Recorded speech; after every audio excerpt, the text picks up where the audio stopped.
everybody. My name is Paul Dolsky. And I'm Tessa Baker. And we are here to talk about Zombie Army 4 Dead War. Now, this is a little bit different because Tessa is very familiar with the newest game.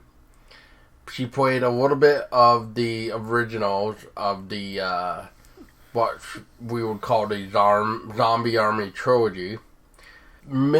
She should know like the differences for sure, but let's start off with her. Tessa, when I first showed you this game when I first got you a PS4, one of the games I got you was the Zombie Army trilogy, which of course, as you kind of saw when we played, came with like 3 whole campaigns with horror map beyond galore. Now, if you remember anything of that original stuff, what did you first think of Zombie Army, the trilogy, when I first introduced you to this type of Sniper Elite type of style? I thought it was actually pretty interesting to see, like, a Sniper Elite, like, zombie army, like, horde type of feel to it. It kind of almost reminds me a little bit of, like, when I used to play, like, Black Ops 2 zombie maps and stuff like that. But this is actually a lot more fun because it's actually more based off of some of the games that you've shown me.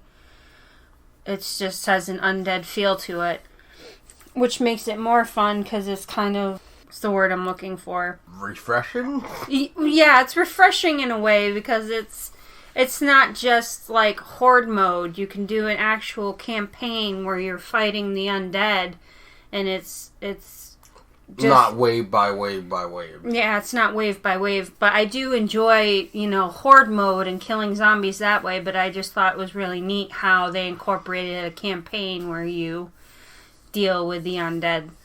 Well, I know we haven't gotten you through the original campaign yet, and we played the newest campaign, so I bet you were a little bit confused, or maybe not, because, it is Hitler and all that stuff.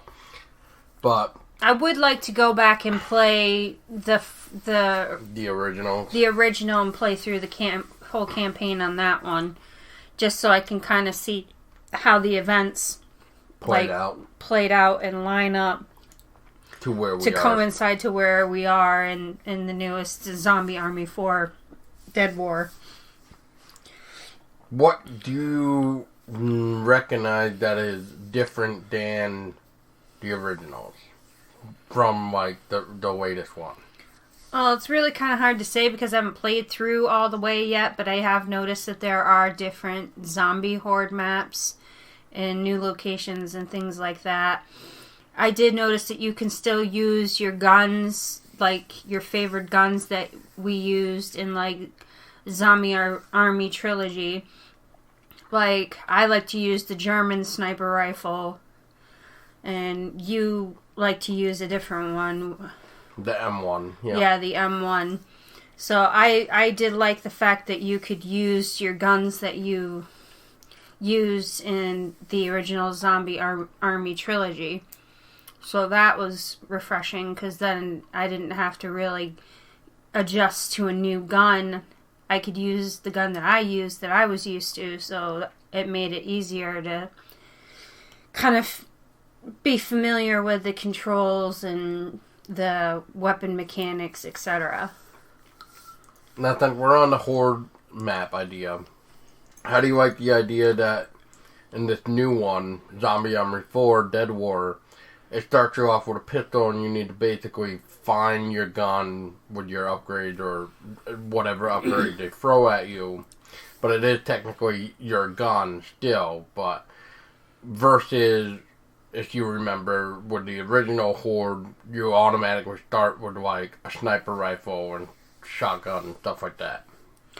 Well, I guess in a way I do miss the way that you could start with your loadout that you had already customized for yourself in Zombie Army Trilogy. I like that idea.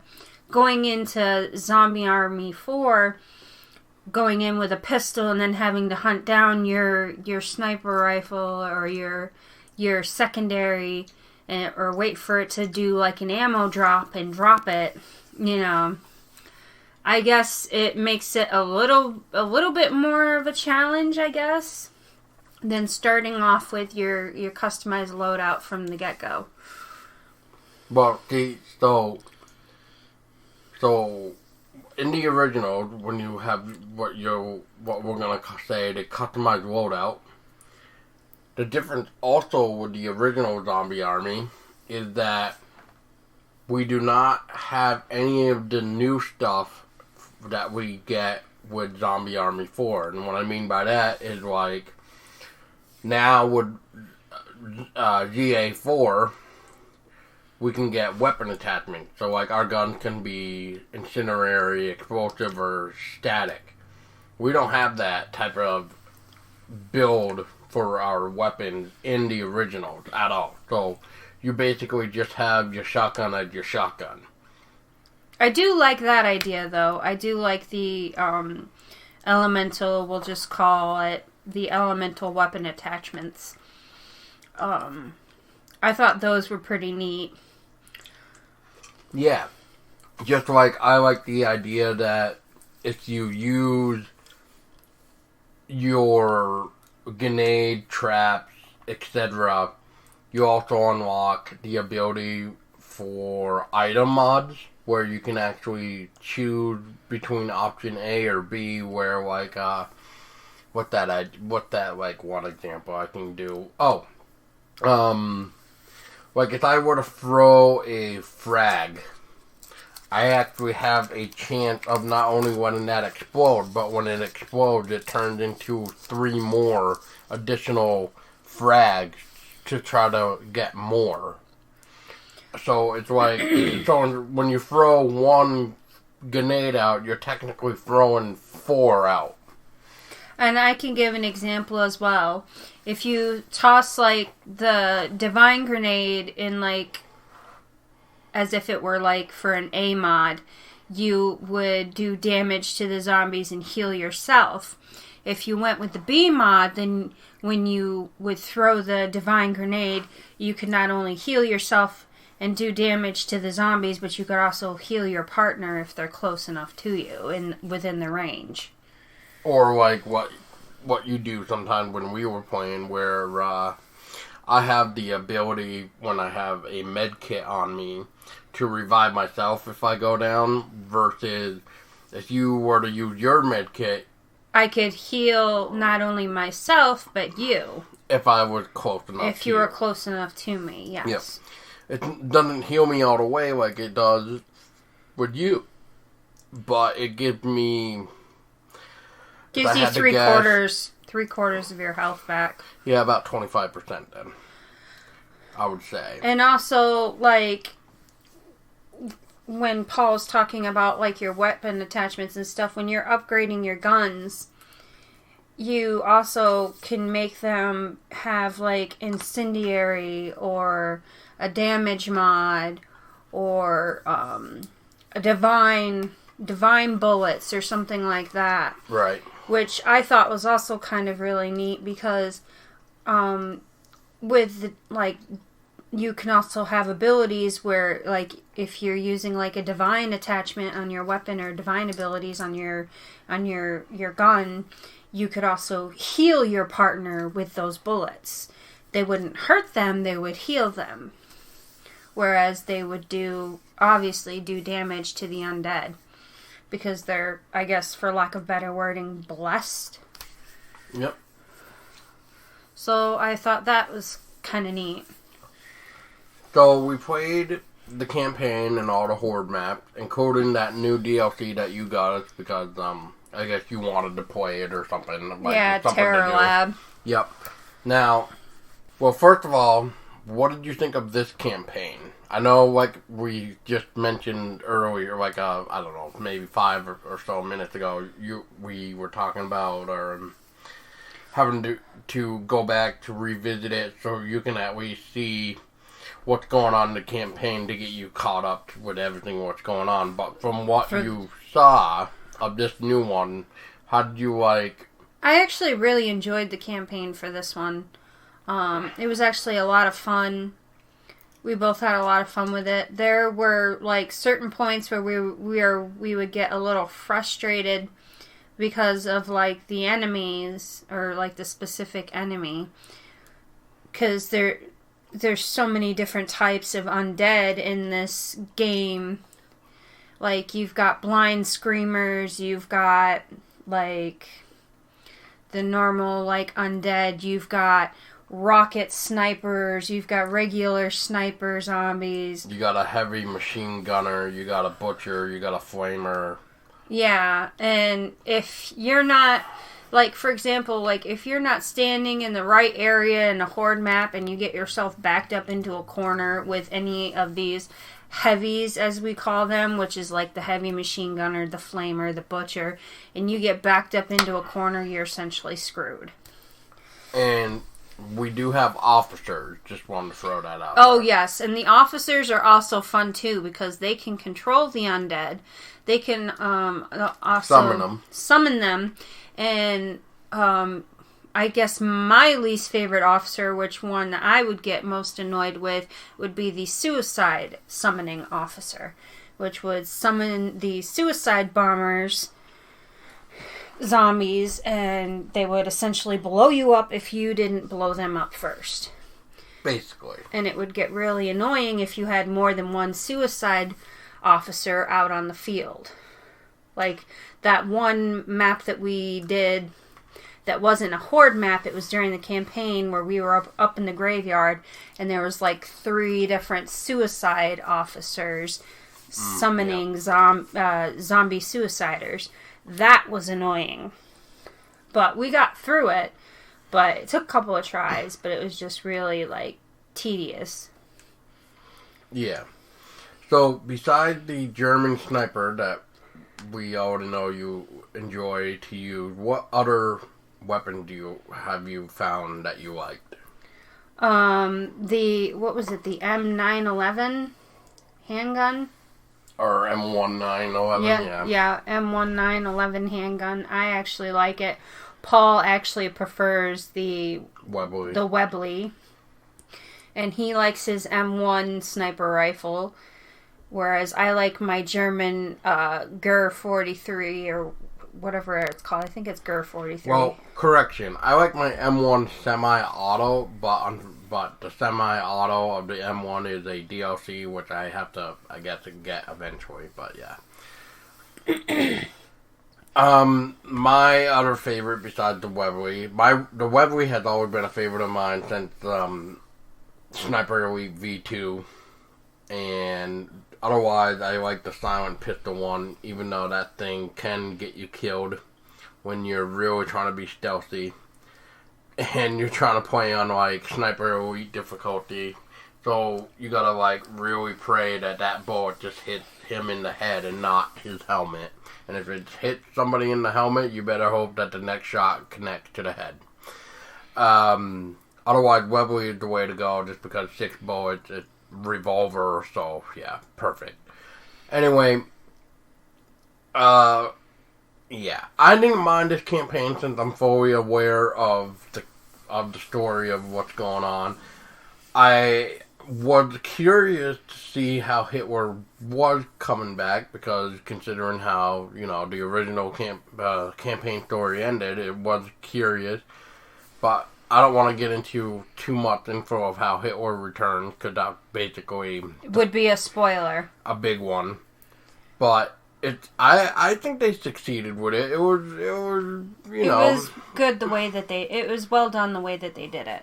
No, for me, it wouldn't, for me anyway, I mean, I wouldn't say it was well done, but it was just one of those things like, oh, okay, of course, yeah, that makes sense, how you could only bring them back. But once again, I'm just saying that's my word.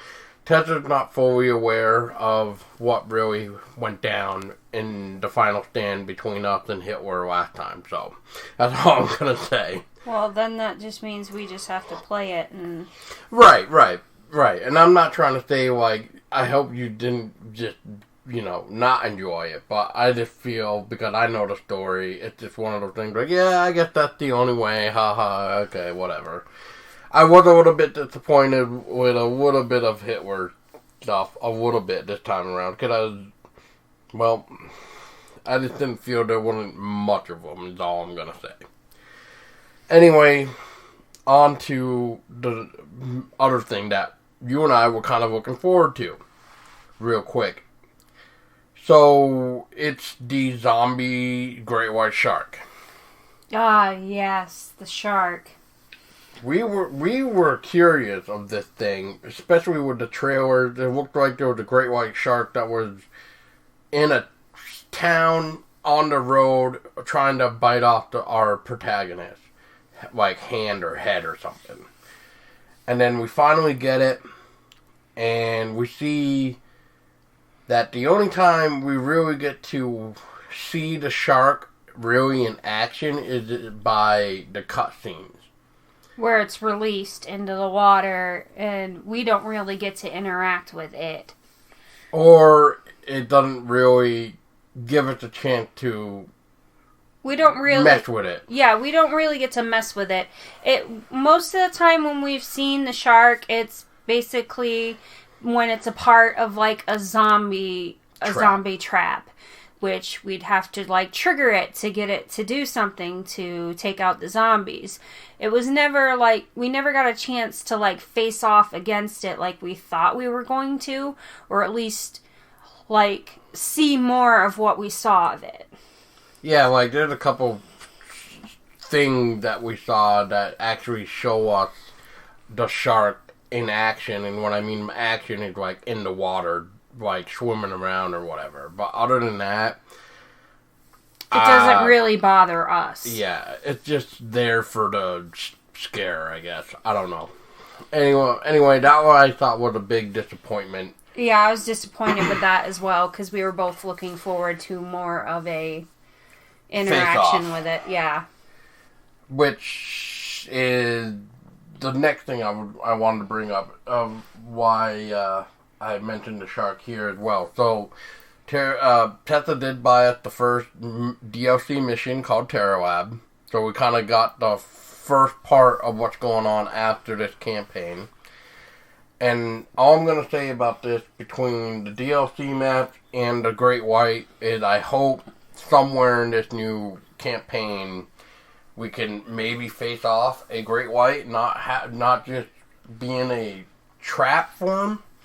Even though the trap forms are kind of cool with Shark, but it's not what I really wanted. It's not what we expected. It's not what I wanted. Yeah. So, yeah. Speaking of Terror Lab, though, what did you think of the Terror Lab? Without spoiling too much. Terror Lab, first part, I actually enjoyed it. I can't wait to see what else is added to it. I'm hoping that maybe, like you said, they do something with the shark in it. We'll have to wait and see when the rest of Terror Lab actually comes out. But from what we did get to play, it wasn't bad, but I think I might have enjoyed the actual campaign more. Because obviously there was more of a story to it, blah, blah, blah. There was more to it to do, etc. Yeah, it did. Let's just say it does review with questions of how they ended the first mission. Yes, it does. Another thing that I did like about the campaign is the different collectibles that you had to find, and like how many of them you had to find and what they were and everything. And I actually thought that the zombie hands were quite comical. There was one zombie hand in particular in the game that was really funny, that was doing like a shadow puppet like sparring thing with like this creepy ass doll, which was kind of funny. And not to mention the creepy ass dolls themselves. Oh yeah, throughout the game there are these creepy ass dolls.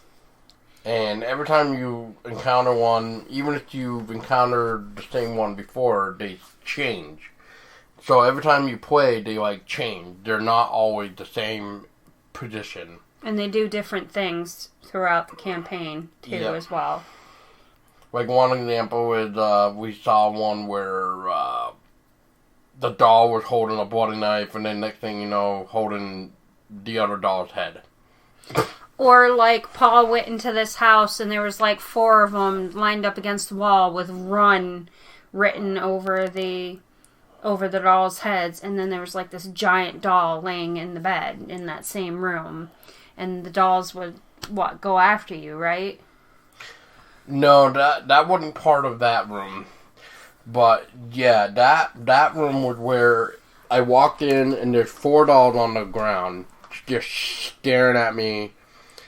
And then, like, so, of course, they started to come near me, and when they did, I turned around quickly where the bed was, and there's this gigantic doll on the bed, and that's it. Like, the other one disappeared, but now I got this big-ass doll now on the bed. 4 of the HORDE maps were base game, and then the Undead Wood came from a free update for the whole Terra Lab stuff. What horror mode map do you like? HORDE mode map do you like so far? Do you have like a favorite HORDE map out of the 5 that we have? I'd have to say I liked Bitter End. And, what was it? Darkwood, right? Undeadwood? Yeah, Undeadwood. Yeah. The forest one, that's a good one, too. How about you? I like the Dead in the Water. I don't really mind too much of the Into the Darkness, because that's more of a, right-in-your-face type of thing. Otherwise, I will have to agree about Undeadwood. And Paul and I, when we were playing the HORDE maps, which you can see those on YouTube, we actually figured out a system for several of the HORDE maps that we played, like a 2-player system where we could survive and escape on each map. And it seemed to work, so I mean... Yeah, it was definitely effective once we figured out, like, where we should hold up and hold our ground and everything. Yeah, and I think once Tessa gets more comfortable with the game, I'm not saying she's comfortable now, but I'm saying once she gets more comfortable too, is we can try more harder difficulties, more on HORDE, and see how we can go from there. Just to test our skills, I guess. Are there any type of things in this new ZA4 that you did not like? I guess I really wasn't a fan at certain points where they would throw, like, so many heavies at us at once, along with, like, the undead horde. And, like, there was, like, this one chapter of the game, one section of it, where we were pretty much backed up into a corner, and we had to keep trying, like, different angles and different methods to try to get through the level, because we would keep dying, because it seemed like we would, Mommy, sorry, Amara. It seems that we would get fucked every time we turned around. It's the one with the big giant hand in the center of the fort. Oh, I already knew which one you were talking about. Yeah, that one. So, yeah, that's where we had to, we basically just said, we'll just run upstairs. Yeah, go to the second floor, get off the ground floor. Yeah. Yeah, so we basically, we kept getting screwed over being on the ground floor, so we went upstairs to the second floor, and I would get on a turret, and Paul would back me up with, like, cover fire from, like, a sniper rifle or his Webley or something like that. Yeah, because they were auto-spawning behind us. So, she would get anything in front of us, I would try to watch anything that came behind or in front that got too close, really, with the idea. So I tried to focus on, like, any heavies or anything that would come at us, and he would back me up. And that's our system, and that's how it seems to work for us. Yep. Yeah, we had to go on both sides, too. Yep, both sides. Yeah, because it was just redonkulous. Because, yeah, go ahead. Well, I was going to say, because it got redonkulous to the point because there was rocket snipers mixed with the heavies, and when they gave us the heavies, it was like 2 butchers and a goddamn flamethrower. And maybe if you didn't kill the rocket sniper in time, then he jumping around throwing rockets at in your face, along with what I just mentioned, and yeah, it can get very annoying very quickly. And you don't have cover because you're getting slammed up the ass too much by either gunfire from the heavy gunner or getting grilled a bit by the flamer, or maybe your head just got chopped off by the butcher. And all the while you're dealing with the undead horde and the undead heavies, you have to find charges to set as blast charges on these hell towers. Yes. And when you're carrying these charges to the ground floor, to the hell tower, all you have equipped is a pistol. You can't use anything else. So, I mean, Seth hadn't played the original yet, but this is the type of, like, annoying level, as I called it. It's not as bad as the one that I'm thinking of, but it comes very goddamn close. But so just for Tessa's sake, so there is one level in one of the original campaigns where once you hit like this alarm or whatever, there's a bunch of armored heavy guys that come after you. It's nothing but really like heavy armored people that just fill the room, and you gotta like not only survive them, but then you need to run away and basically escape and etc. etc. Oh, fun. Looking forward to that. Yeah. And just remember, you don't have any weapon attachments in this original campaign. Oh, goody. So you gotta rely on the whole empty breath thing, which I'm quite annoyed with that just a little bit with the new one, because I guess I gotta get used to it, but the new way of emptying your lung with this weapon focus thing, it's cool and all, but it's also very time consuming. Well, yeah, I guess. Takes too damn long. Well, I guess, but that's not what that's not the word I'm looking for. I guess it's just like you really gotta make sure when you go to use it that you're locked on to the enemy, and if you're not locked on really good, then you're gonna waste that shot, that powered up shot, I guess I'm gonna say.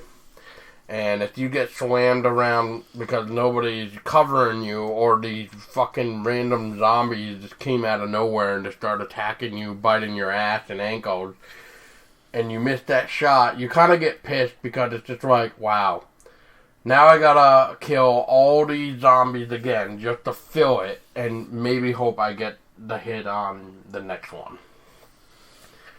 I just like the old way where it's just you hold your breath and you usually get a better chance at, yeah.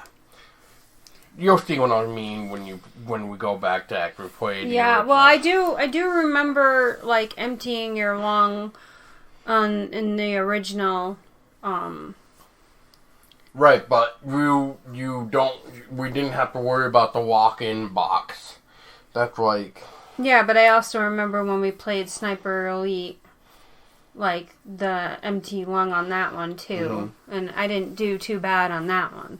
No, because that's like, the way of Sniper Elite at the time. Now, it seems like they want you to have this lock system where they actually showed you, like, a lock-in box. And if you don't have that lock-in box, then you have a chance of missing your shot.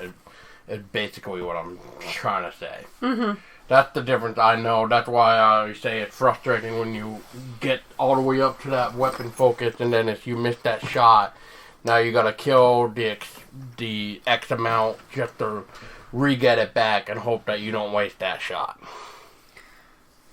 Which seems very tedious indeed and quite annoying, and I can see why you could get frustrated. But you've also played, like, both Sniper Elites plus both Zombie Armies, whereas I've only partially played through part of Zombie Army Trilogy, which we need to, like I said, go back and play that. And I've played the Sniper Elites with you, and the newest, bit, yeah. Yeah, and the newest Zombie Army. So, yep. I guess I need a little bit more practice with it and familiarize myself with it more because you have more experience with playing the games than I do. So.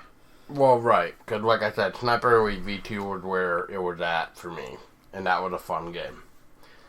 Which we need to do that campaign too on Sniper Elite. And then we need to introduce you to Sniper Elite 3 a little bit. And then I need to play Sniper Elite 4 because I haven't gotten a chance to beat that one yet. Yeah, there's your itch to scratch on that one. Exactly. Let's see. I honestly cannot think of anything else right now. I can't think of anything else to add either. So, if we probably will, but when we get maybe the next DLC, we can talk more, or maybe when we get the other 2 DLCs for the whole Terra Lab storyline, maybe we can come back on and talk more about Zombie Army. But that's our thoughts for right now. And it's a nice little easy episode. We just wanted to do it because it was fresh in our mind. And we've just been playing that mainly. Tessa's been enjoying it. And it's another way of some zombie slaying couple stuff. Which, at the time of recording, we have one more Horde map to record together and escape on, and that is Into the Darkness. So, stay tuned for that. And I guess watch out for any undead sharks, because maybe they're just not that great, and they won't really attack you unless you just trigger the trap. And as for Hitler, stay the fuck dead. And as always, stay scary. Stay scary.